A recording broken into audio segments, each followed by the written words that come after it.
into shape while we do this. Exercise is important, or of course. I mean, I'd rather be riding my bike outside right now, but the weather isn't cooperating. But that's okay, because I can ride this bike inside! Ooh, see that? I'm showing contentment. Contentment is learning to be okay with what you have. So, I'm okay with this stationary bike. They've made all kinds of advancements with stationary bikes. I want one of those bikes that has all those different settings where you can make it feel like you're going like uphill or downhill. Whee! No, you know what I really want? I want one that has a TV screen in the front so it looks like you're riding a bike through mountains or next to the ocean. Maybe I can use my laptop. Paris, France. C'est magnifique. Ooh, I want a bike that comes with a built-in trainer. Someone to pump me up while I ride. Come on, Erica. You can do it. That bike won't pedal itself. Yeah, move. I can do it. Move. Give me some more. Too bad all I got is this old thing. All it does is pedal. In today's story, we'll hear about a king who always wanted more and more and more. I kind of feel like him right now. It's not fun. What are you slowing down for? You've got to keep moving if you're going to make it all the way to Paris. You want to see the Eiffel Tower, don't you? Oui. I can hear you. Move. I will. Move. See you in Paris. Move. Woo!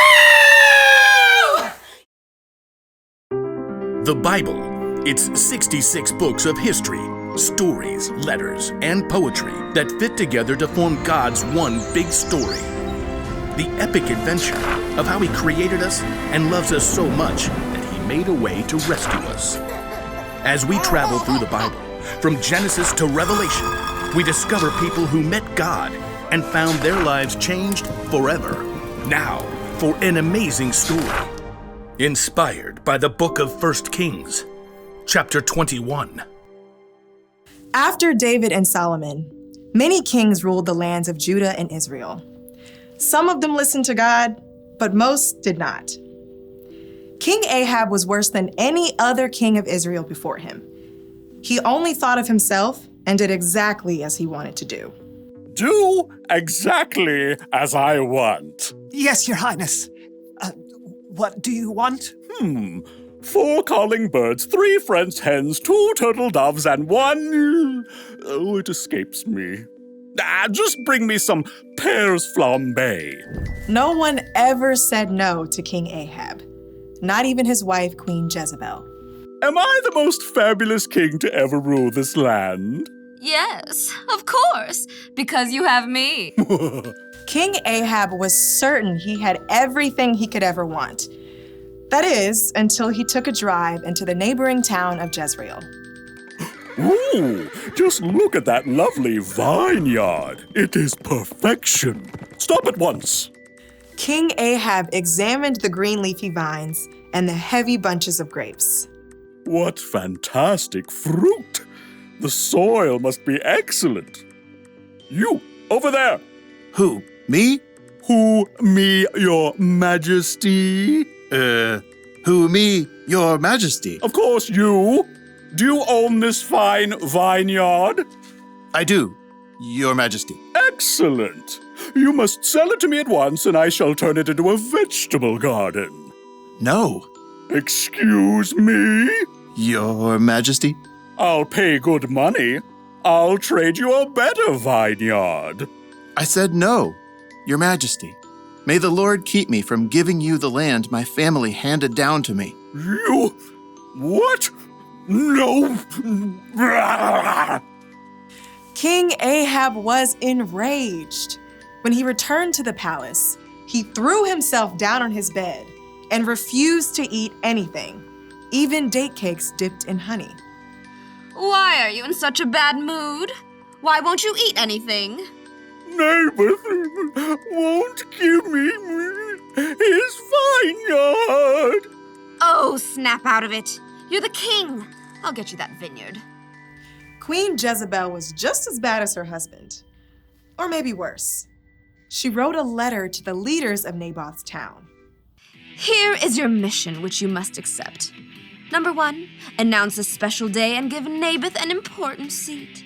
2, have 2 bad guys sit across from Naboth and claim that he cursed God and the king. 3, drag Naboth out of the city and throw stones at him until he dies. That should clear. Queen Jezebel sent her message, and the leaders of Naboth's town followed it to the letter. Tell the queen, mission accomplished. Queen Jezebel was delighted by this terrible news and immediately went to find King Ahab. Oh, woe is me.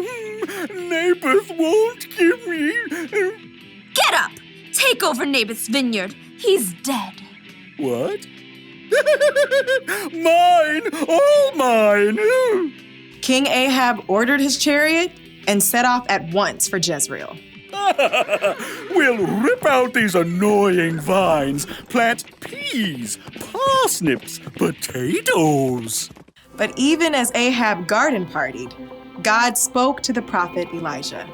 Go down to see Ahab. You will find him in Naboth's vineyard. Ahab has gone there to take it over. God gave Elijah a special message for the king. Elijah had faced Ahab before and knew the king would not be pleased to see him. Okay, here goes. Elijah traveled to Jezreel and found Ahab in the vineyard. Pull out that row of vines. Dig up the soil. King Ahab. The king turned.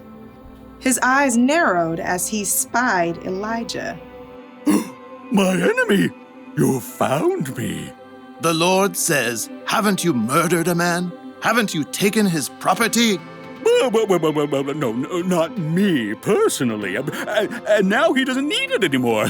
So You've done what is evil in the sight of the Lord. The Lord says, I am going to bring horrible trouble on you. You have caused Israel to sin. Oh.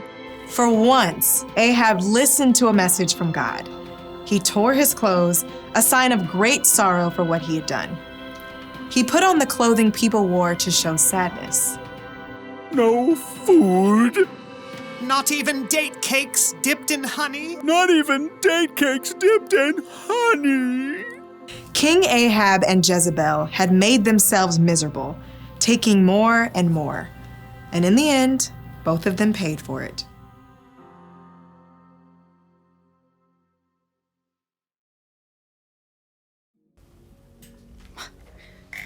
Yeesh! King Ahab really wanted Naboth's vineyard. It's okay to want things, but Ahab wanted it so badly that it made him miserable. He even refused to eat. Has it ever happened to you? Have you ever wanted something so badly that it was all you could think about? Maybe it made you like super sad when you couldn't get it. Or maybe you threw a tantrum. If that sounds like something you might do, you may need a little help with contentment. Wanting things is fine. It gives you something to work toward or to look forward to. But when you want more and more and more and more, it can make you feel like Ahab. Miserable. Jesus once said, watch out! Be on guard against wanting to have more and more things. Life is not made up of how much a person has. Jesus knew there is so much more to life than the stuff we have. There are memories to be made, adventures to be experienced. Ooh, there are relationships to be grown with God and with others. These are things that will last long after the stuff we wanted has broken or gone out of style. So it's okay to want things, but here's the one thing to remember. Wanting more and more can make you miserable. So maybe one day I'll get a stationary bike with a few bells and whistles, but in the meantime, I'll ride this one and imagine it's springtime in Paris. Move, move, move! My imagination is very vivid. Au revoir!